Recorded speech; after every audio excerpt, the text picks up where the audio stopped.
Society होगी, मुझे बता दें कि 20 लाख के अंदर आपको कॉस्ट ऑफ लैंड भी मिले, आपको डेवलपमेंट चार्जेस भी मिले, कि जो हमारी इन्वेस्टमेंट है कि वो आगे किस हद तक जा सकती है।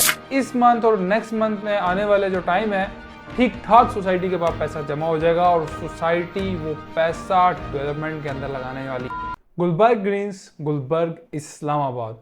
बहुत सारे लोगों के कमेंट्स आ रहे हैं, कॉल्स आ रही हैं कि हमें गुलबर्ग के बारे में लेटेस्ट अपडेट बताएं। बहुत सारे लोगों की क्यूरीज हैं, किसी का पी ब्लॉक में है, किसी का क्यू ब्लॉक में है, आर ब्लॉक में है, ए ब्लॉक में, डिफरेंट। आपको पता है गुलबर्ग में 23-24 ब्लॉक हैं अगर टोटल ओवरऑल बात की जाए तो। क्योंकि आजकल बहुत सारी और वीडियोस में मैं मसरूफ़ था, दूसरी सोसाइटीज़ की वीडियोस बना रहा था, तो लोगों के उसके नीचे भी कमेंट्स आ रहे थे, पर्सनली मैसेज भी आ रहे थे कि हमें गुलबर्ग के बारे में बताया जाए कि जो हमारी इन्वेस्टमेंट है कि वो आगे किस हद तक जा सकती है, क्या उसका टेन्योर होगा, और जो नए लोग हैं वो इन्वेस्टमेंट करना चाह रहे हैं, वो पूछ रहे हैं कि कहाँ पर हम इन्वेस्टमेंट करें। सबसे पहले तो मैं आप लोगों को कुछ डेवलपमेंट के बारे में चीज़ें बताना चलूँ, उसके बाद मैं आपको बताऊंगा कि जिनकी इन्वेस्टमेंट हो चुकी है उसको आगे किस तरह यूटिलाइज कराएं और कौन से ऐसे नई चीज़ें हैं या कैसी इन्वेस्टमेंट है जिसके अंदर नए लोग इन्वेस्टमेंट कर सकें। डेवलपमेंट के बारे में कुछ चीज़ें आपके साथ शेयर करता चलूं। सबसे पहले तो देखें, नॉन डेवलप जो प्लॉट थे उसकी मार्केट एकदम ऊपर गई, उसके बाद मार्केट एकदम डाउनफॉल का शिकार हुई। और इसके अंदर बहुत सारे फैक्टर्स हैं, जैसे कि पहला फैक्टर्स जो है पॉलिटिकल स्टेबिलिटी नहीं थी। पहले हमें ये नहीं पता था कि हुकूमत कौन सी आ रही है, फिर कौन सी जाएगी आएगी, एक शशो पंजो की सूरत हाल थी, लेकिन वो मामला क्लियर हो गए। फिर उसके बाद नया सिलसिला आ गया टैक्सेस का, तो जो टैक्सेस लगे डिफरेंट किस्म के, 1% बढ़ा के 3% किए, 3 से बढ़ा के 10.5% किए, फिर 45% किए, और डिफरेंट एक मामला चलता रहा। तो अभी जाके कई मामला जो है बेहतर हुए हैं, एक लेवल के ऊपर आए हैं, सस्टेन हुए हैं मामला। इसमें अगर हम बात करें रेजिडेंशिया गुलबर्ग के अंदर, तो ए और बी ब्लॉक सबसे पहले आते हैं। और आपने ऑब्वियसली बहुत सारे लोगों ने विजिट किया होगा, ए और बी ब्लॉक में बहुत ज्यादा घर नहीं बने हुए, बहुत ज्यादा डेवलपमेंट नहीं हुई। उसकी क्या वजह थी? उसकी वजह यह थी कि बहुत सारे वहां पे जो लैंड के मामला थे, जमीनों के मामला थे, वो क्लियर नहीं थे।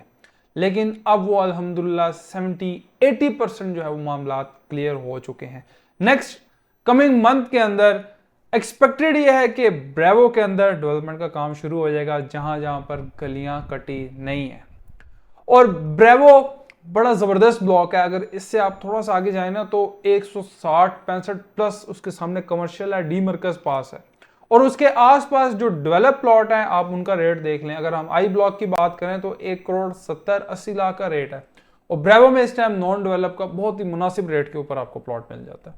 अब इस तरह की और बहुत सारी चीजें थी जो सोसाइटी ने कमिट की थी कि हम इस साल करेंगे, पिछले साल करेंगे, लेकिन वो चीजें फुलफिल नहीं हुई। लेकिन एक्सपेक्टेड ये है कि इस साल के अंदर बहुत सारी चीजें होने वाली हैं। लास्ट टाइम मैंने एक वीडियो बनाई थी जिसमें आपके साथ शेयर किया था कि सोसाइटी कह रही है कि हमें 40 अरब रुपए अभी तक लोगों ने अदा नहीं किए, और अभी जिन लोगों की थर्ड फाइल, फोर्थ फाइल, या जिन जिन के लोगों के पैसे ड्यू थे, अब वो लोग पैसे भर भर के जमा करा रहे हैं। और एक्सपेक्टेड ये है कि इस मंथ और नेक्स्ट मंथ में आने वाले जो टाइम है, ठीक ठाक सोसाइटी के पास पैसा जमा हो जाएगा और सोसाइटी वो पैसा डेवलपमेंट के अंदर लगाने वाली है। मैं बड़े वसूख से ये आपको बात बता रहा हूं कि जब पैसा ऑब्वियसली डेवलपमेंट के ऊपर लगेगा, ब्लॉक्स के अंदर लगेगा, रोड्स बनेंगी, मशीनरी चलेगी, सीवरेज बनेगी, स्ट्रीट लाइट्स बनेगी, तो ऑब्वियसली रेट्स ऊपर जाएंगे। अब मैं आपको बताने लगा हूं कि कौन कौन से ब्लॉक में एक्सपेक्टेड है कि मशीनरी जाएगी। सी ब्लॉक में तो ऑलरेडी मशीनरी लगी हुई है, रोड्स कट रही हैं, बेहतरीन किस्म का सिस्टम हो गया। मुझे अभी भी वो वक्त याद है जब मैं लोगों को एल ब्लॉक विजिट कराता था, और कहते थे यार ये गुलबर्ग से अंदर करके है, जे ब्लॉक से निकलते हैं तो आगे जाते हैं, फिर आता है। और आज आप देख रहे हैं एल ब्लॉक में सबसे ज्यादा घर बने हुए। और वो टाइम था कि उस टाइम में शायद बड़ी मुश्किल से, जब अगर 5-6 साल की बात करूं, तो एक आधा घर होता। तो आज आप देखें वहां पे प्लॉट ही बड़ी मुश्किल से कोई खाली है।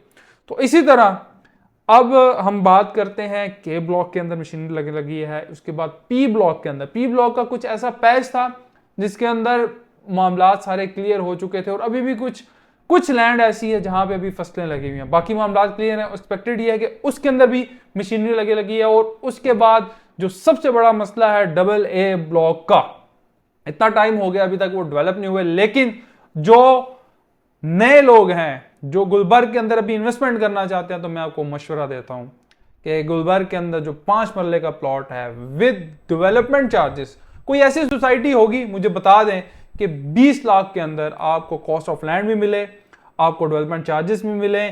गुलबर्ग एक ऐसी वाइज सोसाइटी है जिसकी एनओसी अप्रूव है। अब रहा यह सवाल कि जिन लोगों ने ऑलरेडी गुलबर्ग के अंदर इन्वेस्टमेंट की हुई है, मैं बात करता हूं छोटे साइज से, 5 मरले की हम बात करते हैं। 5 मरला इस टाइम आपको 20 से 22 लाख का मिल जाता है विद डेवलपमेंट चार्जेस। देन हम बात करें अगर ब्लॉक सी में आप आए तो यहां पे आपको पोजीशन वाला प्लॉट 1 करोड़ रुपए का मिलता है। आप लें, मौके प्लॉट लें और साथ ही अपना घर बनाए। और हमारे कुछ दोस्त वहां पे घर बना भी रहे हैं। इसके बाद गुलबर्ग आपको पता है कि यहां पे कमर्शियल हाई राइज बिल्डिंग्स बहुत सारी बन रही है। इसमें हमारे पास अपार्टमेंट्स भी अवेलेबल हैं, शॉप्स भी अवेलेबल हैं। अब नए लोगों के लिए भी अपॉर्चुनिटी मैंने बता दी 5 मरले की है, बहुत अच्छी अपॉर्चुनिटी है, इस मौके से भरपूर फायदा उठाएं। उसके बाद जो पुराने लोग हैं जिनके पास अगर पी ब्लॉक में है, के ब्लॉक में है, बी ब्लॉक में है स्पेसिफिकली, तो उन लोगों को मेरा मशवरा है अभी प्लॉट अपना होल्ड करें। मार्केट इंशाल्लाह उठने वाली है। जैसे ही वहां पे मशीनरी लगी, डेवलपमेंट का काम हुआ, रोड्स निकल आई, तो आप देखें मार्केट कहां से कहां जाती है।